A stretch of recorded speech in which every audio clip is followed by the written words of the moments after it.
təhsilli olmaq ağıllı olmaq demək deyil. Yəni baxırsan ki, bu universitet bitirib, bu bizə uyğundur. Mən də bitirmişəm universiteti. Bu da ikimiz də ali təhsilli, ailəsi ali təhsilli xeyr. Ağıl tamam başqa bir məsələdir. Yəni həyatda baş verən proseslərə düzgün baxmaq, mövcud şəraiti düzgün təhlil edə bilmək, pisi yaxşıdan ayıra bilmək bacarır. Bax, bir insanın ağlının parametrləri budur. Təhsili var, peşəsi də var, zahiri də gözəl, ancaq bu insanın baxıb görürsən ki, ağlı yəni qənaətbəxş deyil və sən mütləq şəkildə ailədə problem yaşayacaqsan.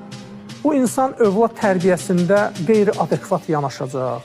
Məsələləri sən buna düzgün çatdıra bilməyəcəksən. Adam anlamaqda çətinlik çəkir.